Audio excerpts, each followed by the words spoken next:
Shalom peuple de Dieu, nabalandi nyonso ya émission Temps de la Gloire Ministry.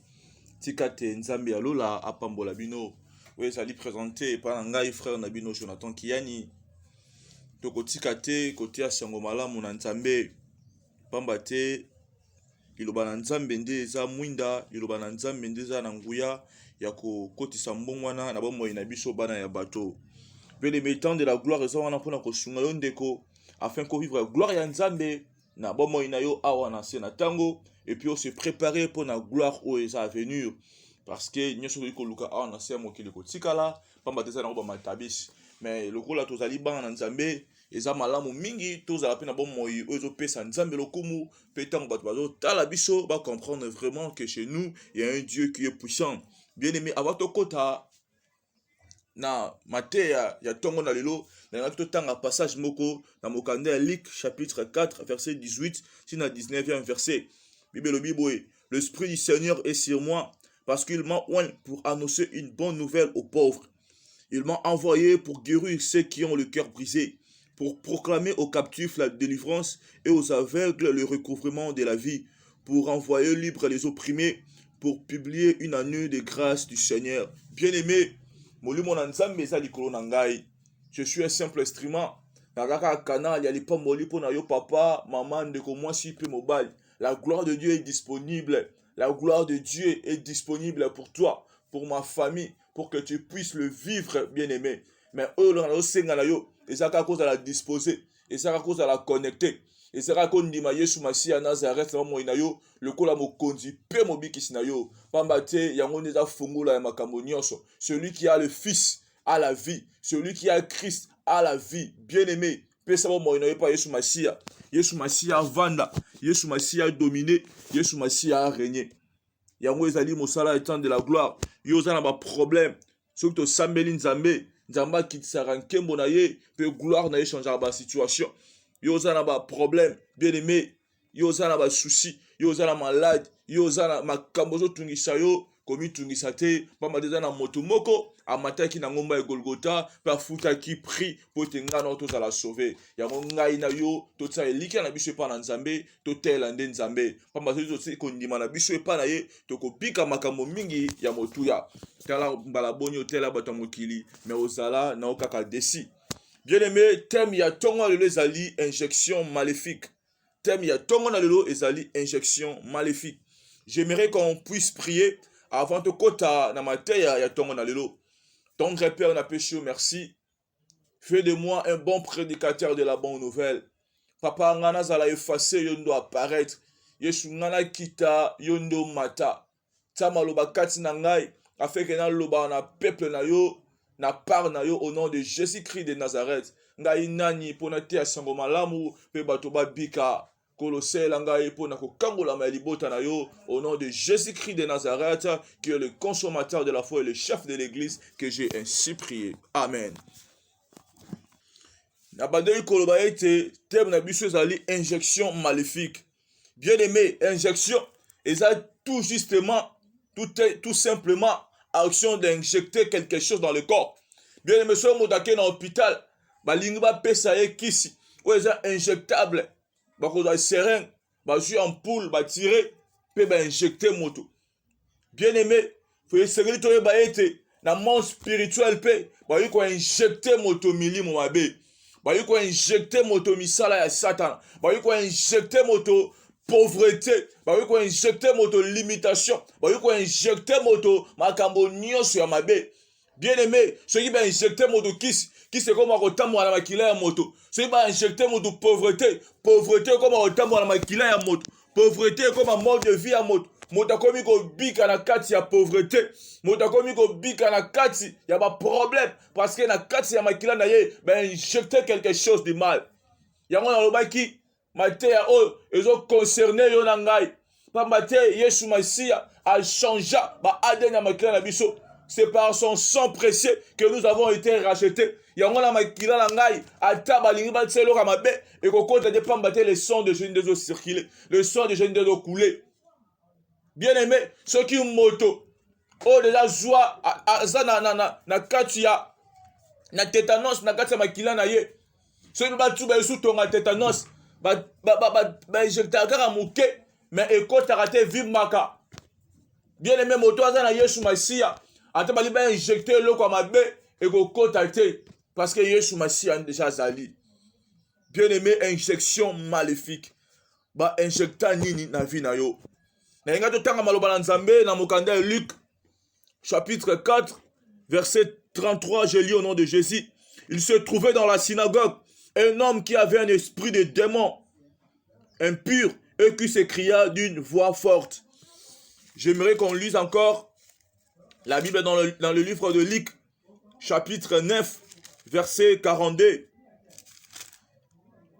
Je lis au nom de Jésus. Comme il approchait, le démon le jeta par terre et l'agita avec violence. Mais Jésus, menaçant l'esprit impur, guérit l'enfant et le rendit à son père. Bien-aimé, tozo mona awa ndenge nini banzoto ya batu eza possédé na milieu mabe.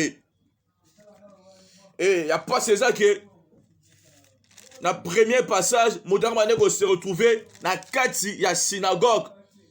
Ou da ki cellule juif. Ana ko se retrouver na kati na ndako na Nzambe. Bien-aimé, le lope na ndako na Nzambe na mabota ezana bato mingi bazana ba injection maléfique. Ba injecta bango makambo na famille pe via moto et koma kotenga malembe. Na yebi ba betelanga lisolo moko ezalaki na papa moko abalaki mwasi. Et bon autant abali mwasi après on comprendre que moi ça ndoki. Mais ba bote déjà bana misatu. Moi ça le ko menacer tato yo pona bomaye.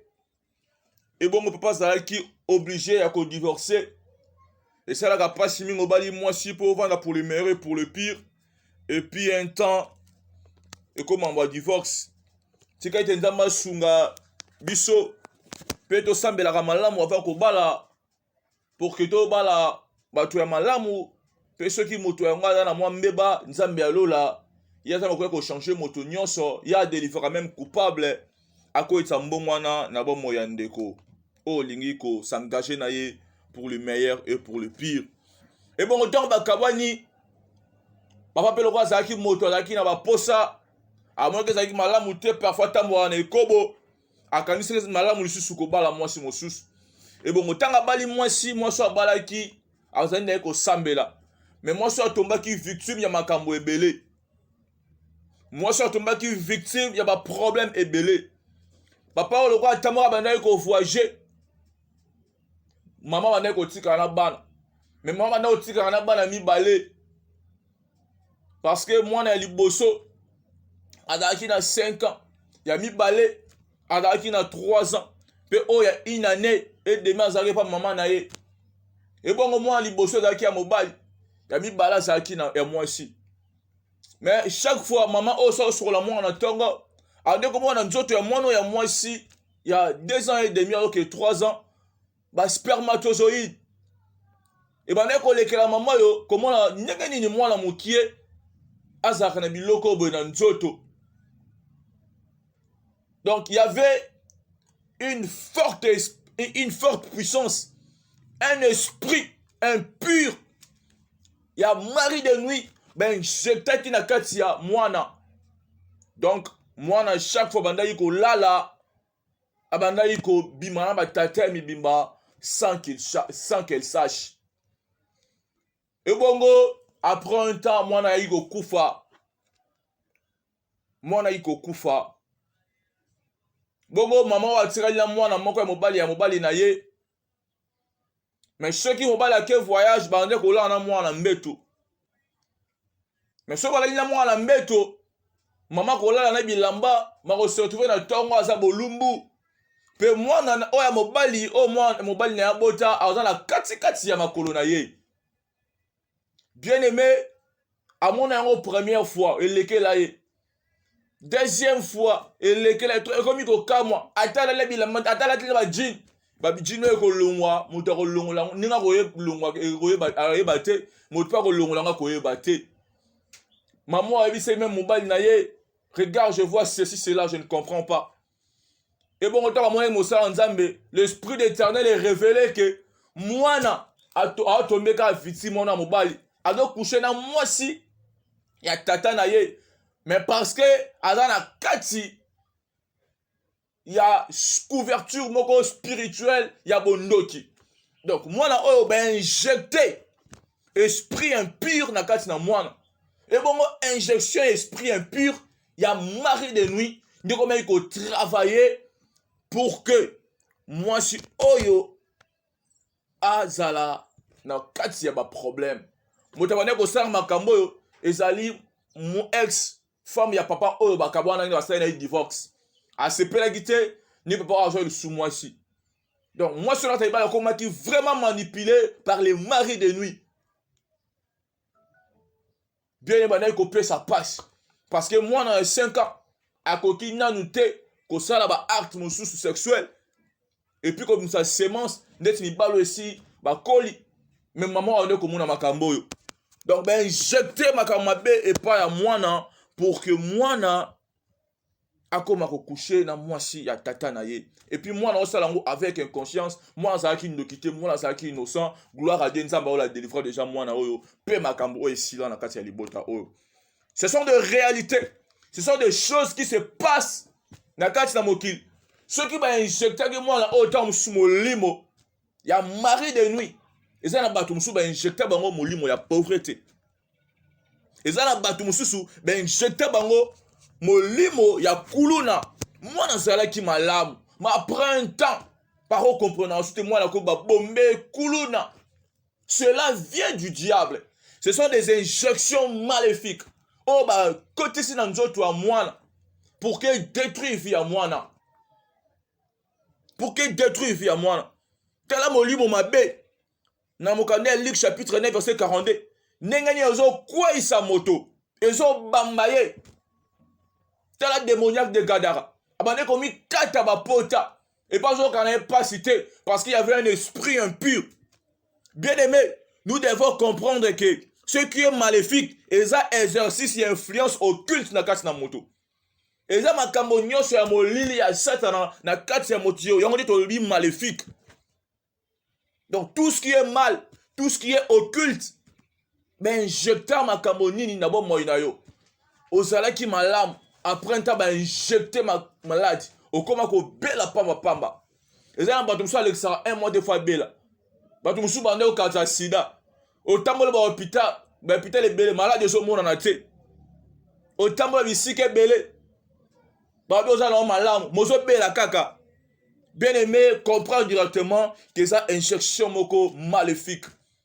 Injecter et loko moko ya molili na kati na vie na yo. Bien aimé, quand une personne est possédé par des esprits impurs, nous devons savoir et vous allez remarquer que la personne sera contrôlée et manipulée. Moutako mako dépendre makamwana. Kuluna ko vana ndako. Ceux qui a kuna yindi ora bimia suma banga ko miko bunda. Bakoma na sensibilité mo spirituelle démoniaque. Démoniaque parce que aussi longtemps esprit zo vanda kati na moto et créer capé sensibilité et créer capé intimité. Nous devons créer intimité na molio mo santu et ça tout ça comment intimité makasi na démon. Ya ngomo na rabato mosusu ba comment ko pressentir ba mari ba femme de nuit na bango boy. Aibi que royer, aibi kana mettre cela. Ce sont des réalités. Ce sont des réalités. Et ce sont des esprits qui sont très méchants, très jaloux. Ba pe qui sera même moto bala pour ba ndolo ko ba moyen tout via moto et be bakaka pe moto tika bala te les na basi mususu na na botité même belle c'est koya et ça na moi si mususu tant mususu abota 3 bala 4 bala na botu et ça na basi mususu au monde ta mo le longo moi ça comme na zemi ta mo le longo bongi mais physiquement ana zemité. Ce sont des réalités spirituelles. Moto ça na milieu mabe a la contrôler manipuler. Et ko buwa kaye na moto, et ko buwa kaye na mai, et ko bamba na mabele. Et ko sala na nyonso oyo ngwelingi. Parce que esprit ne comment contrôler via moto. Et c'est vrai to ba lisu souper. Moto oyo ada posséder na esprit impur. À cause de la inconscience.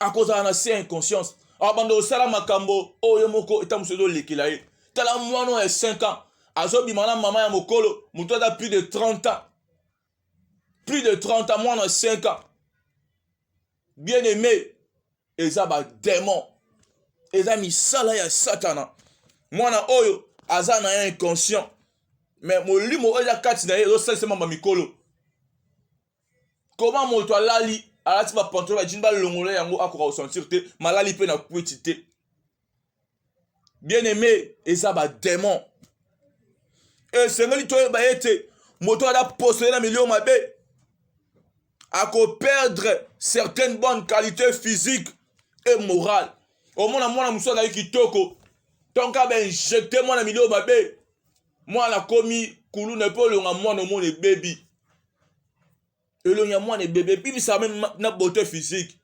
esprit impur ce n'était pas pour enfin démoner de Gadara akomi komi kata ndeko ando vana mboka Gadara akomi komi kata parce que esprit impur nde bandaki komanipule ye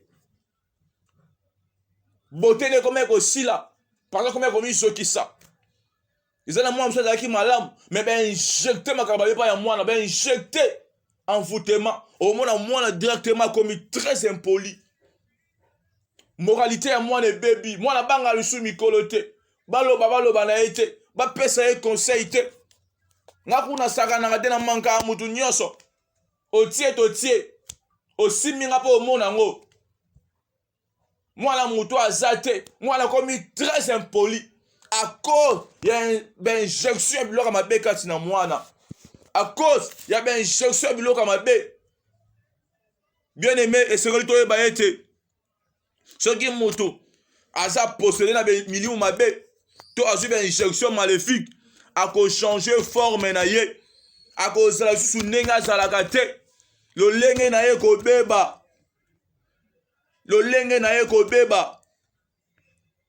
bien aimé injection maléfique eza malamu mingi te na kati na bomoi na moto pamba te bainjection maléfique ekoluka kaka destruction ya vie na yo injection maléfique epanzaka famille injection maléfique epanzaka libala injection maléfique ebebisaka mosala injection maléfique ebebisaka vie ya bana injection maléfique esalaka makambo lolenge na lolenge kaka mpona moto asouffrir injection maléfique ekouta na famille injection maléfique ekouta na quartier injection maléfique ekouta mpe baninga injection maléfique ekouta epai ya moto nyonso ya mabe oyo alingaka te komona yo ozala malamu na vie mais esengeli toyeba ete notre pouvoir vient de Dieu soki totali na mokanda ya Matthieu chapitre 10 verset 1 la Bible nous dit ceci: puis ayant appelé ses 12 disciples, il leur donnant le pouvoir de chasser les esprits impurs et de guérir toute maladie et toute infirmité. Bien aimé, notre pouvoir vient de Dieu. Eza nzambe nde apesa biso bokonzi oyo ya kobengana milimo mabe pe ya kobikisa ba maladie nyonso pe ba infirmité. Ngana na bana yo ndeko se retrouver na makambo yo, c'est possible ozala guéri, c'est possible l'esprit impur etika nzoto na yo. C'est possible mari to femme esprit etika nzoto na yo. C'est possible au vivre gloire ya nzambe na bomoi na yo. C'est possible au vivre gloire ya nzambe na libota na yo. Pamba te bokonzi o tozana yango euti epai ya nzambe. Nazoloba lokola mosali ya nzambe, nazoloba lokola moto aza na mafuta ya nzambe, nazoloba lokola moto o nzambe apona mosala na ye. Bien aimé, esengeli mpe toyeba notre délivrance vient de Dieu. Le chevalier est équipé pour le jour de la bataille, mais la délivrance appartient à l'Éternel des armées. Nada simple instrument. Tokosenga mawana nzambe, tokosenga ngolu na nzambe, mais moto délivraka ezande nzambe, moto akangolaka ezande nzambe. Soki totangi maloba na nzambe bien aimé, na mokanda ya Luc chapitre 13 verset 12. Bible lobi na biso. Lorsqu'il a vu Jésus, lui adressa la parole et lui dit: femme, tu es délivrée de ton infirmité. Jésus-Christ de Nazareth, n'a pas problème nyonso, na maladie nyonso ba injecté na vie na yo.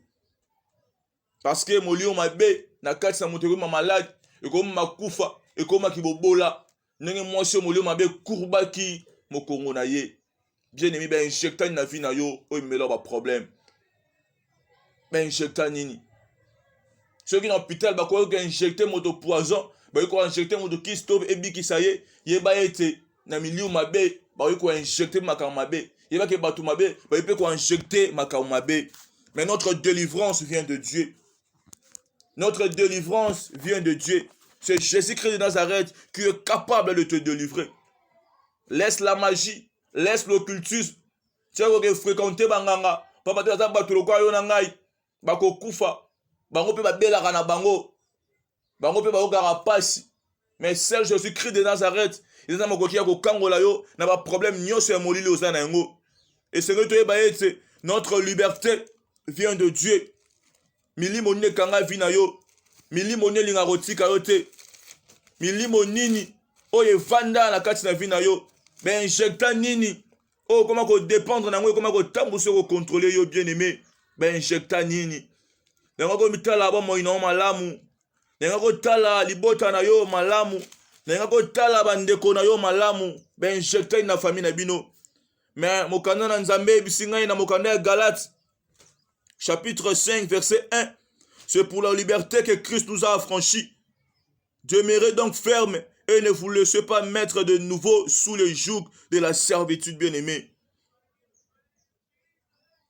Eza pour na somi de Christ wa kangola kibiso. Eza mena likambo na ya ko sambela ya ko benga na milio mabe pona ko zonga lisusu te na se ya mikumba ya bowumbu ya moyini satana. Molio mabe komisaka moto mowumbu kolinga makambo oyo te. Tika ete Nzambe ya lola akangola yo. Tika ete Nzambe ya lola alongola ba esprit impur nyonso na moyina yo. Nazo sambela pe nazo déclarer likola moto nyonso azuta kolanda ngai. Liloba na Nzambe za nguya oyo ekangolaka. Tika travers de ça liloba oyo ki vi na yo ekangolama. Nazo déclarer pour na vi na yo ko banda lelo ba femme pe mari de nuit ba tika yo au nom puissant de Jésus-Christ de Nazareth. Naïba femme, pe mari esprit, batika yo au nom de Jésus-Christ. Naïba malade ne soba injecta ki na moyo na yo. Pauvreté soba injecta ki na vie na yo. Kufone soba injecta ki na libota na yo.